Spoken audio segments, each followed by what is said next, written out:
Good morning friends. Basically आज हम फिर से डिस्कस करेंगे परसेंटेज टॉपिक। मैंने बताया था लास्ट सेशन में हमने डिस्कस किया था फंडामेंटल्स, तो आज हम डिस्कस करेंगे बेसिक फंडामेंटल्स अपना क्लियर है।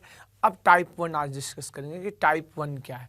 देखो आप बच्चे, टाइप 1 में फर्स्ट क्वेश्चन, टाइप 1 करने से पहले मैं डिस्कस करना चाहता हूँ ये टाइप 1 किस बेसिस पे, ये कैसे क्वेश्चंस के बारे में डिस्कस हो रहा है। तो फर्स्ट टाइप में आपके नोटिस बोर्ड पर दिख रहा है आपके पास स्क्रीन पे कि the product of two number will be the constant. The product of two number will be constant, मतलब A and B two variables है, A into B equal to क्या दिया हुआ है, constant. a into B equal to क्या दिया हुआ है, constant. Product of two number will be the constant. तो जहां भी दो नंबर का प्रोडक्ट कांस्टेंट होगा, जहां भी दो नंबर का प्रोडक्ट कांस्टेंट होगा, वहां क्या होगा कि अगर एक वेरिएबल इंक्रीज करेगा तो दूसरा क्या होगा, डिक्रीज करेगा। अगर one of the variable will increases then other will be what, decreases. अगर एक इंक्रीज कर रहा है तो ऑब्वियसली दूसरा क्या होगा, डिक्रीज करेगा। और अगर यह डिक्रीज करेगा तो ये क्या करेगा, इंक्रीज करेगा।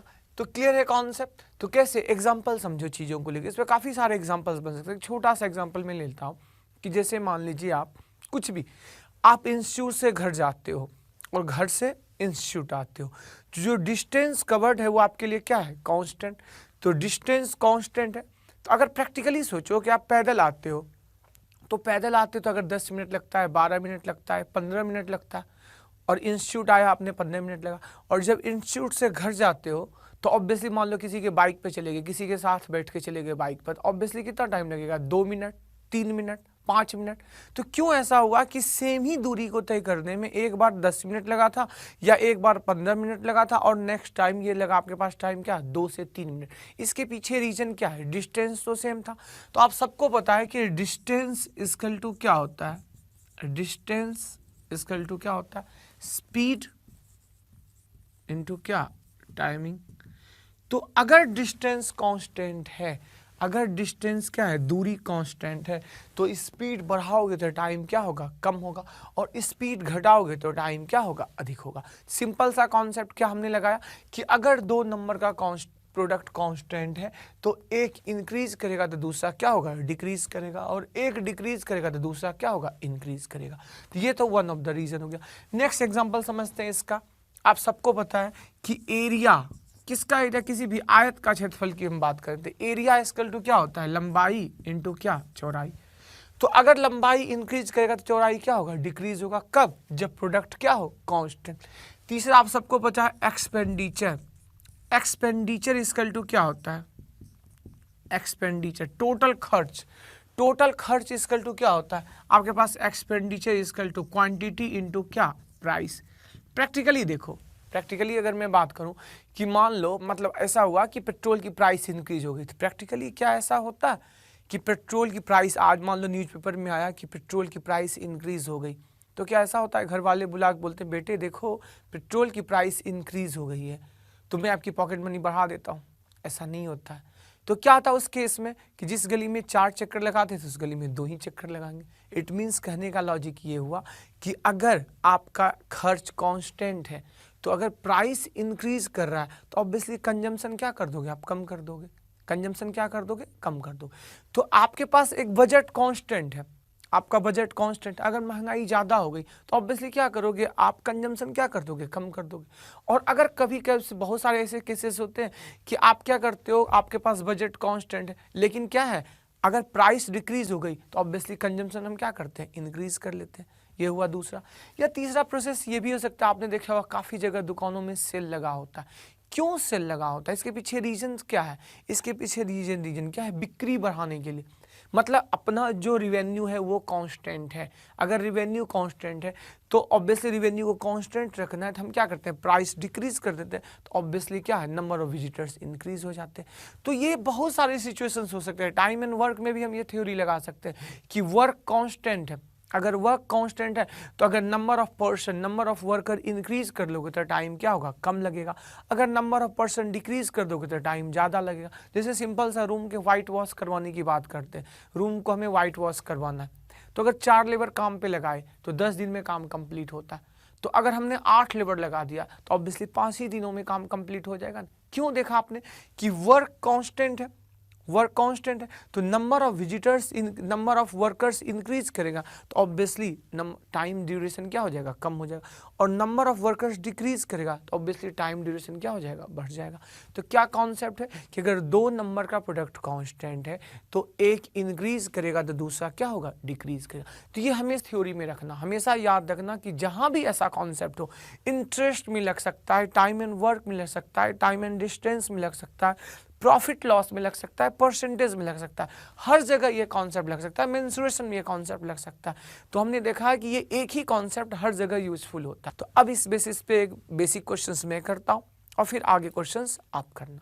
ओके, आपके स्क्रीन बोर्ड पे फर्स्ट क्वेश्चन क्या लिखा हुआ है? आपके स्क्रीन बोर्ड पे फर्स्ट क्वेश्चन लिखा हुआ है कि the price of petrol is increases bye 12.5%। अगर पेट्रोल की कीमत में 12.5% की वृद्धि होती है तो how much percent consumption will be decrease so that expenditure remains constant. क्या है क्वेश्चन को ध्यान से देखना। फर्स्ट क्वेश्चन मैं सॉल्व कर रहा हूँ, नेक्स्ट क्वेश्चन आप खुद से सॉल्व करना। दिया हुआ है कि पेट्रोल की कीमत में 12.5% की वृद्धि होती है तो एक ग्राहक अपने खपत में कितने % की कमी करेगा ताकि उसका टोटल खर्च कांस्टेंट रहे। तो सिंपल सा बेसिक सा क्वेश्चन है। आप इसको रेशियो मेथड से मैं देखो बताता हूँ। तो अभी जस्ट हमने बोला कि अगर दो नंबर का प्रोडक्ट कांस्टेंट है तो ऑब्वियसली एक वेरिएबल इंक्रीज होगा तो दूसरा वेरिएबल क्या होगा, डिक्रीज होगा। तो आप सबको ये पता होना चाहिए कि एक्सपेंडिचर इक्वल टू क्या होता है, क्वांटिटी इनटू रेट। ये पता होना चाहिए कि expenditure equal to quantity into rate. तो अगर एक्सपेंडिचर तो कांस्टेंट है तो अगर रेट में इंक्रीजमेंट हुआ तो कंजम्पशन क्या होगा, घटेगा। अगर रेट में डिक्रीजमेंट होगा तो कंजम्पशन क्या होगा, इंक्रीज होगा। मतलब एक दूसरे का दोनों क्या है, रिवर्स है। तो रिवर्स रेशियो है। तो अब आप देखते हो सबसे पहले हम लिखते हैं रेट, यहाँ रेट लिखा, यहाँ I फॉर इनिशियल और F फॉर फाइनल। आप ऐसे भी लिख सकते हो फाइनल इनिशियल, बार बार हम इसे नहीं लिखेंगे, एक बार हमने लिख दिया इनिशियल और फाइनल, इनिशियल और फाइनल हो गया। अब रेट में कितना % का इंक्रीजमेंट है, 12.5% का इंक्रीजमेंट है। तो 12.5%, 12.5% की वैल्यू क्या बताया था हमने, 1/8। क्लियर है, 1/8 इंक्रीजमेंट है मतलब क्या, प्लस। इंक्रीजमेंट मतलब क्या, प्लस। अब क्या क्वेश्चन में दिया हुआ है कि इनिशियल, क्या समझाया था लास्ट क्लास में, बताया था हमने कि जिससे तुलना है उसको नीचे रखते हैं। तो ऑब्वियसली किससे तुलना हो रहा है, प्रारंभिक रेट से। तो प्रारंभिक रेट क्या है, 8। तो अभी रेट क्या है, 8। इंक्रीजमेंट है मतलब प्लस है, तो 8 से इंक्रीज हो गया क्या हो गया, ये 9। तो 8 से इंक्रीज हो गया ये 9 बन गया। क्या हो गया, रेट 8, पहले रेट 8 था और आज रेट क्या हो चुका है, 9। तो ऑब्वियसली रेट 8 से भरकर 9 हुआ। तभी हमने जस्ट क्या समझाया आपको कि अगर दो नंबर का प्रोडक्ट कांस्टेंट हो तो एक जिस रेशियो में बढ़ेगा दूसरा उसके रिवर्स रेशियो में क्या होगा, घटेगा। किस रेशियो में इंक्रीज हुआ है, 8 से 9। तो दूसरा इसका रिवर्स रेशियो क्या हो गया, कंजम्पशन, क्वांटिटी कह सकते हो, क्वांटिटी।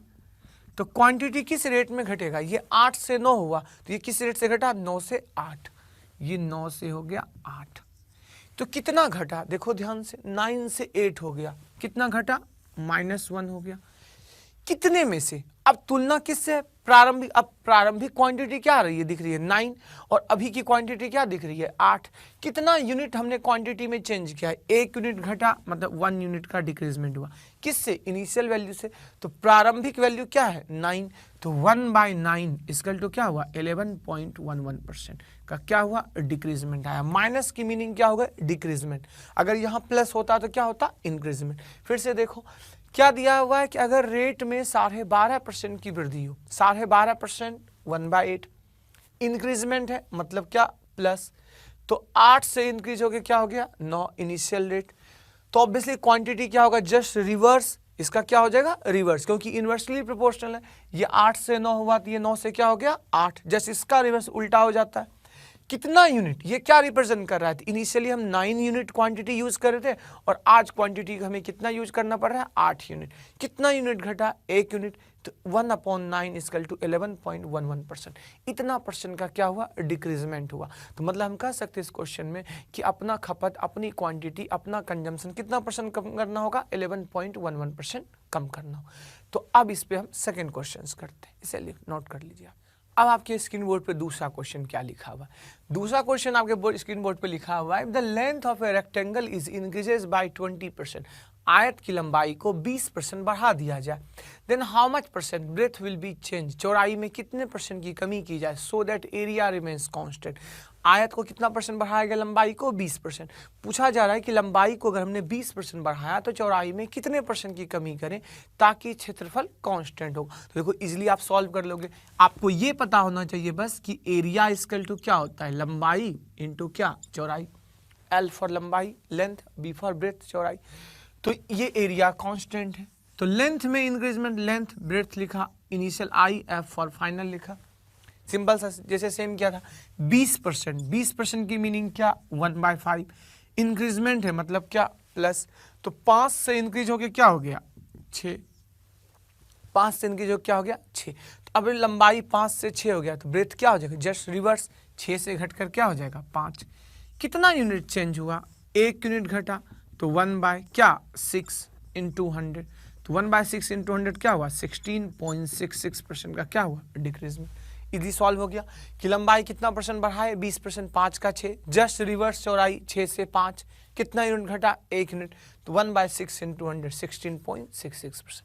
तो ऐसे क्वेश्चंस कुछ भी हो, डेटा चेंज करके आपसे यू कैन सॉल्व इट, आप कर सकते हो। अब इसमें हल्का सा चेंज करते हैं नेक्स्ट क्वेश्चन में। क्लियर दोस्तों, आपके स्क्रीन बोर्ड पर थर्ड क्वेश्चन देखिए क्या लिखा हुआ है। आपके स्क्रीन बोर्ड पर थर्ड क्वेश्चन लिखा हुआ है, if the price of sugar will be decrease by 20%, चीनी की कीमत में 20% कमी होने की वजह से a person can buy 5 kg more sugar, एक व्यक्ति 5 kg चीनी अधिक खरीद पाता है, so that expenditure remains constant, ताकि उसका खर्च कांस्टेंट बना रहे, then find the initial and final consumption, तो उसकी प्रारंभिक और वर्तमान खपत ज्ञात करें। तो सिंपल सा क्वेश्चन है, क्या दिया हुआ है, चीनी के मूल्य में कितने परसेंट की वृद्धि, कमी हुई है, 20% की कमी है। तो ऑब्वियसली कमी हुई है, लेकिन अपना खर्च क्या है, कांस्टेंट है। तो मूल्य घटेगा तो ऑब्वियसली क्या है, कंजम्पशन हम बढ़ाएंगे। तो दिया है कितना कंजम्पशन बढ़ा है, 5 kg कंजम्पशन बढ़ा है। तो प्रारंभिक खपत कितना था, तो वही बेसिक तरीके से करेंगे, आप सबको पता है। अगर हम इसको बेसिक तरीके से करते हैं, हमने क्या लिखा, आप सबको पता है, एक्सपेंडिचर इक्वल टू क्या, क्वांटिटी इनटू रेट, कर चुके हम। एक्सपेंडिचर कांस्टेंट है, यहाँ हमने क्या लिखा, रेट, यहाँ क्या लिखा, क्वांटिटी, इनिशियल, फाइनल। कितना परसेंट रेट में कमी हुई है, 20%।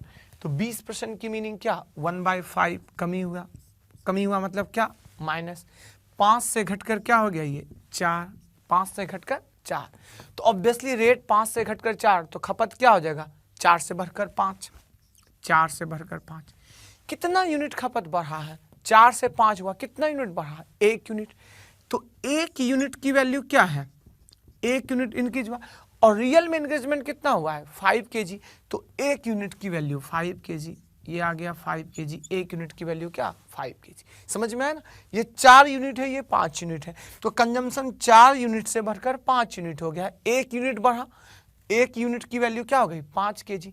अब ये बोल रहा है रियल कंजम्पशन, ये क्या, आई फॉर इनिशियल, प्रारंभिक खपत कितना है, 4 यूनिट, फाइनल कंजम्पशन कितना है, 5 यूनिट। तो ये 4 यूनिट है। तो अगर इनिशियल पूछ दे कि इनिशियल कितना होगा, 4 यूनिट, तो 4 यूनिट की वैल्यू क्या, 4 इंटू 5, कितना kg, 20 kg, कितना kg, 20 kg। और ये फाइनल 5 यूनिट है। तो फाइनल अगर पूछ देता तो अपने पास क्या करते, Q2 इक्वल टू 5 इंटू 5, कितना आया, 25 kg। कोई डाउट, कितना आया, 25 kg। फिर से देखो, 20% प्राइस घटा है, 1/5 20%, 5 से घटकर क्या हो गया, 4, जस्ट रिवर्स, 4 से बढ़कर कितना हो गया, 5। कितना यूनिट बढ़ा, 1 यूनिट, 1 यूनिट की वैल्यू क्या, 5 kg। तो प्रारंभिक खपत कितना है, 4 यूनिट, तो 4 इंटू 5 20 kg। फाइनल कितना है, 5 यूनिट, 5 इंटू 5 25 kg। क्लियर है, कोई डाउट, सिंपल सा क्वेश्चन था। अब इस पे करते हैं नेक्स्ट क्वेश्चन। देखिए अब आप हम देखते हैं नेक्स्ट क्वेश्चन। आपने स्क्रीन बोर्ड पर नेक्स्ट क्वेश्चन दिया है, the price of entry ticket of A theatre, किसी थिएटर के टिकट की कीमत में इंक्रीजमेंट हुआ, कितने रुपए का, 15 रुपए का इंक्रीजमेंट हुआ, जिसकी वजह से due to this number of visitors decreases by 50, जिसकी वजह से दर्शकों की संख्या में 50 रुपए की कमी आ गई। But the revenue remains constant, लेकिन थिएटर की जो टोटल आय है वो कांस्टेंट है। देन पूछ क्या रहा है, then find the number of visitors, initial number of visitors if the initial price of the ticket is 120 rupees. अगर टिकट की प्रारंभिक कीमत क्या है 120 रुपये। तो अब आपके पास देखो आप इस क्वेश्चन को कैसे सोचते हैं, पहले पूरी प्लानिंग करते हैं। एज ए स्टूडेंट अगर मैं होता मैं कैसे सोचता इस क्वेश्चन को। आप देखोगे सर उस क्वेश्चन से जो हमने इससे पहले एक दो क्वेश्चंस किए उससे डिफरेंट क्वेश्चंस है। तो इस क्वेश्चन की पहले प्लानिंग करते हैं, क्वेश्चंस को पहले सीखो प्लेन वे में सॉल्व करने के लिए। जो नया क्वेश्चन सबसे पहले मैं बार बार बोलता हूँ इंपॉर्टेंट ये होता है कि जो पुराने क्वेश्चन जो प्रीवियस ईयर क्वेश्चन है वो तो हर स्टूडेंट बना लेता है, हर बुक में उपलब्ध है, हर कोचिंग इंस्टीट्यूट में वो टीचर उसे बता देता है कि हाँ बच्चे देखो ये प्रीवियस ईयर क्वेश्चन है, इसको इस तरीके से करते हैं। लेकिन जो नए क्वेश्चंस आते हैं, मैं बोलता हूँ टोटल पेपर में 10 से 20% ही क्वेश्चंस नहीं आते हैं और वही चैलेंजिंग होते हैं। अभी आपने देखा होगा एसएससी प्री और मेंस में इस बार क्या हुआ, प्री के क्वेश्चंस काफ़ी इजी थे और मेंस के क्वेश्चंस काफ़ी फाड़ू थे और वो वही बच्चा सॉल्व कर सकता है जिसका कॉन्सेप्ट क्लियर है। तो बिल्कुल कॉन्सेप्ट क्लियर हो गया, कैसे क्वेश्चन शुरुआत करते हैं, how to prepare the question की प्रिपेयरिंग कैसे करते हैं। देखो एज ए स्टूडेंट अगर मैं होता सबसे पहले क्या सोचता कि दिया हुआ है कि टिकट की कीमत में कितने रुपए की वृद्धि हुई, टिकट की कीमत में 15 रुपये की वृद्धि हुई, दिया हुआ है अपने पास कितने रुपए की वृद्धि हुई, 15 रुपये की वृद्धि हुई। और एक चीज़ और इन्फॉर्मेशन दिया है कि टिकट की जो प्रारंभिक कीमत है वो दिया हुआ अपने पास कितना 120 रुपये। मतलब पहले 120 रुपये का पीवीआर में टिकट था, अब टिकट और महंगा हो गया तो ऑब्वियसली मूवी कम देखेंगे लोग। तो क्या हुआ, टिकट की कीमत पहले 120 रुपये थी और अब टिकट की कीमत क्या हो गई 135 रुपये, क्योंकि 20 रुपया बढ़ गया, 15 रुपया बढ़ गया, 120 प्लस 15 135 रुपये। तो जस्ट हमने लिख दिया यहाँ प्राइस, यहाँ लिख दिया प्राइस, ये इनिशियल और ये क्या है फाइनल। पहले 120 का टिकट था, लिख दिया 120 का टिकट, 15 रुपये का और इंक्रीजमेंट हुआ तो अब उसकी कीमत क्या हो गई 135। कितनी हो गई कीमत 135। अब क्या पूछा जा रहा है कि रेवेन्यू कांस्टेंट है तो ऑब्वियसली प्राइस इंक्रीज हो गई। तो नंबर समझाया था जिस रेशियो में प्राइस बढ़ता है उसके रिवर्स रेशियो में क्या होता है, ऑब्वियसली क्या है विजिटर्स घटेंगे। तो प्राइस किस रेशियो में बढ़ा 120 से 135 हो गया। तो अगर आपको 15 का टेबल याद होगा तो 15 8 और 15 9 बताया था लास्ट सेशन में भी कि हम टेबल से इंपॉर्टेंट होता है याद रखना। तो अगर जिस बच्चे को नहीं पता एक बार वो 5 से काटेगा फिर 3 से काटेगा तो बेटर ये है कि अगर आपको पता है 15 का टेबल तो 15 8 15 9 ऑन द लिप्स होना चाहिए आपके। तो 8 से 9 हो गया प्राइस। तो कंजम्पशन जो है या नंबर ऑफ विजिटर्स जो हो जाएंगे वो 9 से बढ़कर क्या हो जाएंगे 9 से घटकर 8 हो जाएगा। प्राइस क्या हुआ 8 से बढ़कर 9 हुआ तो विजिटर्स 9 से घटकर कितना है 8। पहले मतलब 9 यूनिट विजिटर्स थे थिएटर में तो आज विजिटर्स की संख्या कितनी हो गई 8। कितना यूनिट विजिटर्स घटा 1 यूनिट घटा। और रियल में कितना घटा क्या दिया है क्वेश्चन में दिया हुआ है कि number of visitors decreases by 50 तो 1 यूनिट की वैल्यू 50 आ गया। तो प्रारंभिक विजिटर्स पूछ दे, number of initial visitors N1 पूछ दे कि क्या है N1। तो N1 क्या हुआ 9 यूनिट, क्या हुआ 9 इंटू 50 कितना हुआ 450 हो गया। कितना आ गया 450, 450। फाइनल पूछ दे तो फाइनल आप इजीली बना सकते हो 8 इंटू 50 कितना आया 400। तो ऐसे भी निकाल सकते थे कि प्रारंभिक विजिटर्स अगर 450 थे तो आज विजिटर्स कितने हो गए 400 क्योंकि 50 कम हो गया। फिर से देखो प्लानिंग क्या थे, दिया था क्वेश्चन में कि टिकट की कीमत में 15 रुपये वृद्धि की वजह, परसेंट नहीं था बच्चे, अभी हम हैबिचुअल किसके लिए थे परसेंटेज के लिए थे, लेकिन अचानक क्वेश्चन में चेंज कर दिया 15 रुपीज़। अब बच्चे कुछ कंफ्यूज हो जाएंगे, जबरदस्ती उसे 15% बना देंगे, 15% नहीं दिया हुआ, दिया है 15 रुपीज़। और क्वेश्चन के लास्ट में दिया है कि प्रारंभिक कीमत क्या थी 120 रुपये। तो 120 में 15 बढ़ा 135। आप ऐसे भी सोच सकते थे कि 120 में 15 बढ़ा कितना परसेंट 15 अपॉन 120 इंटू 100 12.5% मतलब 1/8। तो 8 से क्या हो गया 9। या ऐसे सोच सकते हो 120 से 135 15 8 जा 15 9 जा 8 से 9। अगर प्राइस 8 से 9 तो ऑब्वियसली नंबर ऑफ विजिटर्स क्या हो गए 9 से घटकर 8। कितना यूनिट घटा 1 यूनिट। 1 यूनिट की वैल्यू क्या 50। तो प्रारंभिक विजिटर्स कितने हैं 9 यूनिट। तो 9 इंटू 50 क्या हुआ 450 और फाइनल क्या हुआ 8 यूनिट। 8 इंटू 50 400। क्लियर है। तो ये क्वेश्चन अपने पास हो गया। अब नेक्स्ट क्वेश्चन आप फिर खुद से करना। देखिए अब इसका इस टाइप का लास्ट क्वेश्चन आपके स्क्रीन बोर्ड पर दिख रहा है। ये क्वेश्चन आपको खुद से करना है। क्या है क्वेश्चन में, ध्यान से पढ़िए। Due to recession in the company में मंदी की वजह से number of employee decreases by 12.5%। कर्मचारियों की संख्या में 12.5% की कमी हो गई। मतलब क्या किया कर्मचारी को निकाल दिया गया 12.5% कर्मचारी को। But the working hour of the duration time duration increases by 2 hour, लेकिन उनका टाइम ड्यूरेशन का जो वर्किंग आवर है वो 2 घंटे बढ़ा दिया गया, मतलब बचे हुए कर्मचारी की जो कार्य अवधि है वो 2 घंटे इंक्रीज हो गया। अब दिया है कि if the production of the company remains constant, अगर कंपनी का प्रोडक्शन कांस्टेंट है तो find the initial working hour, तो प्रारंभिक कार्य सीमा क्या थी। सिंपल सा क्वेश्चन है कि अगर प्रोडक्शन कांस्टेंट बनाए रखना है, अगर आप कर्मचारी को निकाल दोगे तो जो कर्मचारी काम कर रहे हैं वो ऑब्वियसली क्या है, उससे ज़्यादा काम करवाओगे। ये तो सिंपल सा लॉजिक कॉन्सेप्ट है, आपकी फैक्ट्री है वट एवर जो भी हो, तो आपने क्या किया, चलो कुछ कर्मचारी को निकाल दिया तो ऑब्वियसली काम तो काम नहीं हुआ, तो आप क्या करते हो, ऑफिस में ही कभी क्या होता है 2-4 लोग छुट्टी पे चले जाते हैं तो क्या काम कम हो जाता है, नहीं। उस केसेस में क्या होता है कि ऑब्वियसली जो बंदे काम कर रहे हैं उससे क्या है टाइम ड्यूरेशन और उनका इंक्रीज कर लेते हैं। तो वही कॉन्सेप्ट इसमें है, क्या है नंबर ऑफ एम्प्लॉय, तो नंबर ऑफ एम्प्लॉय ये इनिशियल लिखा, ये फाइनल लिखा, कितना % कर्मचारी को निकाल दिया गया, 12.5%। 12.5% की मीनिंग क्या, 1/8, तो 12.5% की मीनिंग 1/8। डिक्रीज किया गया, निकाला गया मतलब माइनस, तो 8 से घटकर क्या हो गया 7, तो कर्मचारी की संख्या 8 से घटकर 7 हो गई। तो ऑब्वियसली एक टाइम ड्यूरेशन जो हो जाएगा वो इंक्रीज हो जाएगा, क्या इसका जस्ट रिवर्स, 7 से बढ़कर क्या हो जाएगा 8 हो गया। कितना यूनिट टाइम ड्यूरेशन बढ़ा, 1 यूनिट टाइम ड्यूरेशन बढ़ा, 1 यूनिट।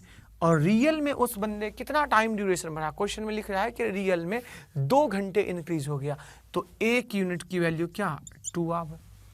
अब ये क्या है इनिशियल टाइमिंग ड्यूरेशन और ये क्या है फाइनल टाइम ड्यूरेशन। तो इनिशियल टाइम ड्यूरेशन क्या है 7 यूनिट, तो हमने लिखा इनिशियल टाइमिंग ड्यूरेशन T1 लिख सकते हो 7 यूनिट, तो 7 यूनिट की वैल्यू क्या 7 × 2, कितने आवर्स 14 आवर्स, कि 14 आवर्स क्या है प्रारंभिक कार्य ड्यूरेशन था।